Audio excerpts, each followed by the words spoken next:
文化嘅工作咧，其實都有一個使命感嘅。其實每一樣嘢可能喺你前邊少少嘅地方㗎咋，你只要係捉緊咧，可能就會揾到嘅。咁我覺得就係即係個信念令到我哋知道咧，其實冇放棄啊。1997年啦，1月嘅時候做咗搜集助理。咁好多時我哋做搜集嘅時候咧，咁我淨係諗住點樣去保存翻成個電影歷史同文化嘅。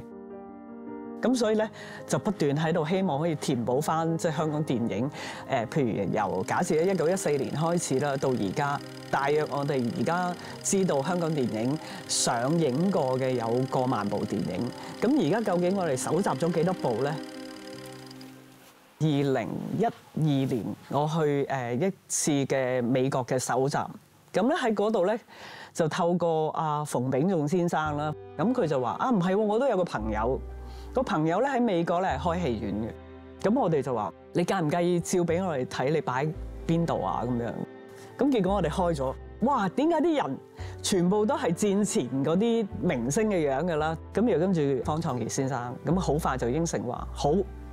我就係相信你嘅理念，我捐俾你哋。嗰刻覺得係哇，成個世界好似發光咁樣。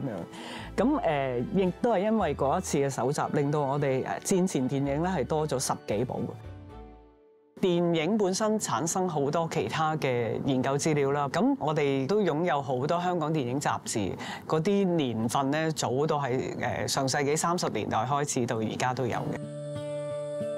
呢個資源中心真係好多資源喺度嘅，上到嚟即係淨係各種不同嘅雜誌，而且不同年代嘅雜誌，係由30年代一路到今日。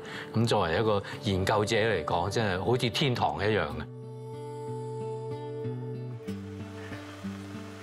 我哋根本就係冇業界就唔會有電影資料館嘅成立㗎嘛。幾十年裏邊，我哋要點樣去同佢哋溝通啦？甚至乎係點樣去分享佢哋當時嘅成果，去俾唔同年代嘅人咯。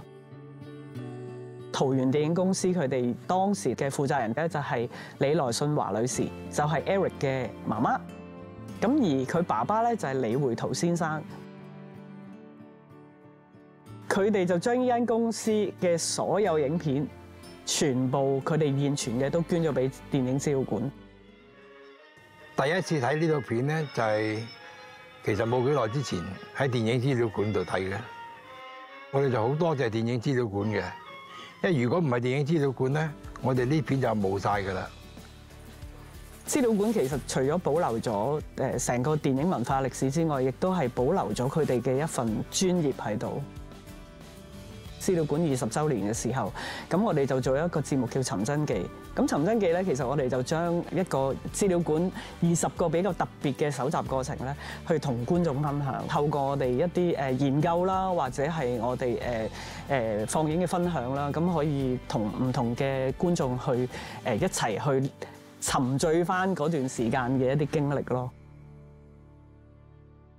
好高興啊 Priscilla 咧係今次得到呢個公務員事務局局長嘅嘉許獎狀啦。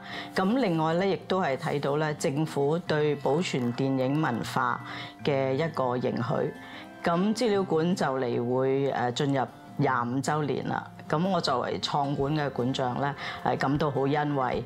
咁我亦都希望咧資料館繼續喺佢哋咁有為嘅領導之下咧，係繼續發揚光大，做好保存香港電影文化嘅工作。喺2022年啦，咁我哋係接到一個任命啦，就係要幫手咧去做流行文化節嘅節目嘅。當時咧係唔同嘅辦事處一齊去合作，咁合作嘅過程裏邊咧，其實體驗到咁短嘅時間啦，然後跟住我哋咁多個唔同嘅部門咧，點樣去大家互相去合作啦，咁嗰個默契係好重要。